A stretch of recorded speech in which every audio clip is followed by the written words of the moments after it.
मेरा नाम डॉक्टर फैसल खिलजी है। मैं एक साइकेट्रिस्ट हूँ। हैप्पी फैमिली हॉस्पिटल औरंगाबाद में मैं प्रैक्टिस करता हूँ। आज हम पैनिक डिसऑर्डर के बारे में जानेंगे। पैनिक डिसऑर्डर जो है वो काफ़ी आम पाई जाने वाली बीमारी है। तकरीबन 4% लोग जो है उनको पैनिक डिसऑर्डर लाइफ में कभी ना कभी होता है और 8% लोगों को लाइफ में कभी ना कभी पैनिक अटैक का एक्सपीरियंस होता है। अब ये पैनिक अटैक या पैनिक डिसऑर्डर क्या है, आइए समझते हैं।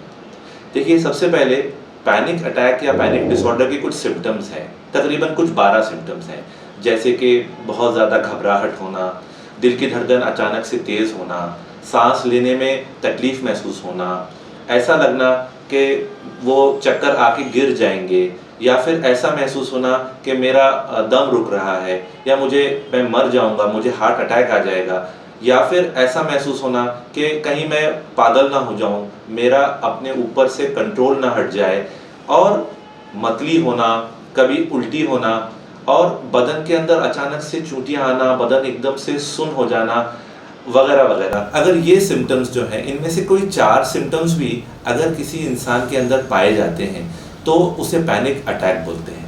आमतौर पे पैनिक अटैक के सिम्टम्स एक 10 मिनट के अंदर बढ़ते बढ़ते मैक्सिमम हो जाते हैं और तकरीबन 20 से 30 मिनट के अंदर ये पैनिक अटैक ख़त्म हो जाता है।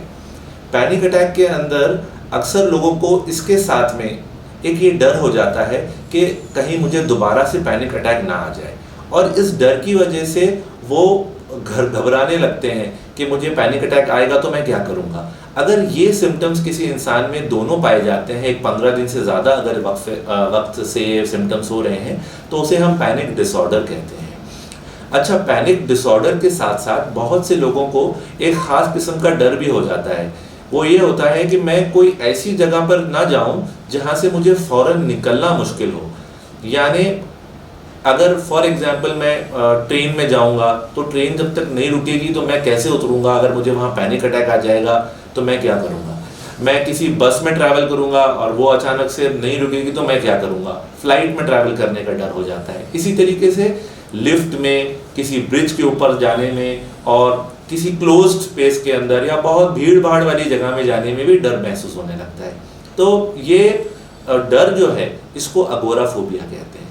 इसकी वजह से अक्सर पैनिक डिसऑर्डर और अगोराफोबिया के पेशेंट जो होते हैं वो अकेले कहीं बाहर जाने या शहर से बाहर जाने को डरते हैं, और अक्सर इस डर की वजह से उनकी लाइफ जो है वो एक रेस्ट्रिक्ट हो जाती है। वो कहीं खुल के जी नहीं पाते हैं, किसी सोशल फंक्शन में जाने को डरते हैं, शादी में जाने को डरते हैं, मस्जिद में नमाज के लिए जाने को डरते हैं, तो पूजा पाठ के अंदर मंदिर में जाने को डरते हैं। तो ये सारे सिम्टम्स जो हैं ये इंसान की लाइफ को बहुत महदूद कर देते हैं, और कई बार देखा गया है कि लोग इतना घबरा जाते हैं कि अपने काम को, अपने जॉब को भी जाने को घबराने लगते हैं। बहुत से लोग तो ऐसे होते हैं, कई कई साल हो जाते हैं घर से बाहर नहीं निकलते हैं।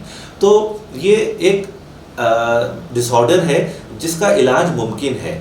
कोई भी साइकोलॉजिकल डिसऑर्डर ठीक हो सकता है, उसी तरीके से पैनिक डिसऑर्डर भी ठीक हो सकता है। अब हमको समझना है कि इसकी वजह क्या है। पैनिक डिसऑर्डर जो है इसके होने की भी 3 बड़ी वजह हैं। एक तो है केमिकल या बायोकेमिकल, या हमारे दिमाग के अंदर जो केमिकल्स हैं जिसके ज़रिए से हमारा मूड, हमारे बॉडी के अंदर की जो है फीलिंग्स, सेंसेशंस, ये कंट्रोल होते हैं। बॉडी के अंदर के फंक्शंस वो कंट्रोल होते हैं, हार्ट बीट, सांस की स्पीड वगैरह वगैरह। तो ये जो है इनको कंट्रोल करने वाले जो केमिकल्स हैं उनका इम्बैलेंस हो जाता है, उनके अंदर, उनके लेवल्स के अंदर कमी ज़्यादती हो जाती है, जैसे कि सेरोटोनिन, नॉरएड्रेनालिन, गाबा वगैरह वगैरह। तो इनके जो है इम्बैलेंस की वजह से ये पैनिक डिसऑर्डर होता है। दूसरा है वो जेनेटिक है। क्या देखा गया है अक्सर कि जो लोगों को पैनिक डिसऑर्डर है उनके फैमिली मेम्बर्स में दूसरों के मुकाबले में 6 गुना ज़्यादा पैनिक डिसऑर्डर होने का रिस्क होता है। तो इससे समझ में आता है कि कुछ जीन्स हैं जो कि फैमिलीज में रन करते हैं। अक्सर लोग बताते हैं हमारे दादा को भी ऐसे था, हमारे वालिद साहब को भी ऐसा था, हमारे घर में बहुत लोगों को ऐसे ही होता है, सबको जो है हैबत है, घबराहट है। और तीसरा सिम्टम जो है वो साइकोलॉजिकल है, यानी इंसान के साथ, किसी भी इंसान के साथ अगर कोई हादसा होता है जो कि उसको बिल्कुल डरा देता है, जैसे for example near death experience है, एक्सीडेंट है, किसी का करीबी रिश्तेदार का या कोई क्लोज आपका फ्रेंड है उसका अचानक से बहुत ज़्यादा बीमार हो जाना, या किसी का इंतकाल हो जाना, या फिर कोई दंगा फसाद है, कोई और ऐसी सिचुएशन है जिसके अंदर इंसान बहुत हेल्पलेस महसूस करता है, तो इसकी वजह से फिर पैनिक डिसऑर्डर जो है धीरे धीरे डेवलप हो जाता है। इसी तरीके से कुछ इमोशंस होते हैं इंसान के जो वो एक्सप्रेस नहीं कर पाता खुल के, जैसे फॉर एग्जांपल कोई ऐसी बात है जो खुल के नहीं बोल सकते हैं, लेकिन उसकी वजह से अंदर ही अंदर आप घुट रहे हैं, तो वो भी कई बार पैनिक को जो है जन्म देती है। इसी तरीके से किसी इंसान को बहुत ज़्यादा जैसा ऐसी सिचुएशन है कि उससे फ़ौरन वो निकल नहीं सकता है, जैसे कि फॉर एग्जांपल कर्जा है और जो है कर्जा के लिए बार बार मुतालबा हो रहा है, लेकिन अब वो अदा नहीं हो रहा है, इंसान पैक हो गया हर तरीके से, तो ऐसी सिचुएशन भी मिसाल के तौर पे ये भी पैनिक डिसऑर्डर को जनरेट कर सकती है। तो ये तीनों जो है इसके कॉजेज हो गए। अब हम बात करते हैं उसके ट्रीटमेंट की। पैनिक डिसऑर्डर का ट्रीटमेंट दूसरे साइकेट्रिक डिसऑर्डर्स की तरह ही मेडिसिन और काउंसलिंग है। सबसे पहले ये समझाना बहुत ज़्यादा ज़रूरी है पेशेंट को, जिसको हम साइको एजुकेशन कहते हैं, कि ये बीमारी हार्ट की बीमारी नहीं है, कोई जानलेवा बीमारी नहीं है। अक्सर लोग ये समझते हैं कि ये जानलेवा बीमारी है। कई मरतबा तो हमारे पास आने के पहले वो हार्ट स्पेशलिस्ट को बता के आते हैं, ECG करके आते हैं, 2D को करके आते हैं, कुछ लोग तो एंजियोग्राफी भी करके आ जाते हैं, जो सब नॉर्मल आता है। तो पहली चीज़ ये है कि आपको ये डरना नहीं है कि ये कोई जानलेवा बीमारी है, ऐसा बिल्कुल नहीं है। दूसरी चीज़ ये है कि इसके लिए हमको ख़ास ट्रीटमेंट है, मेडिसिन है और काउंसलिंग है। मेडिसिन क्या है? जो आपकी केमिकल इम्बैलेंस है उसको करेक्ट करने के लिए कुछ मेडिसिन हैं, और आपको काउंसलिंग है, यानी जिस चीज़ का आपके अंदर खौफ है, फॉर एग्जांपल आपको ये डर है कि मुझे पैनिक अटैक आ जाएगा, तो आपको काउंसलिंग के ज़रिए से हम डिसेंसिटाइज करते हैं कि आपको पैनिक अटैक आए तो आपको उस वक्त क्या करना है।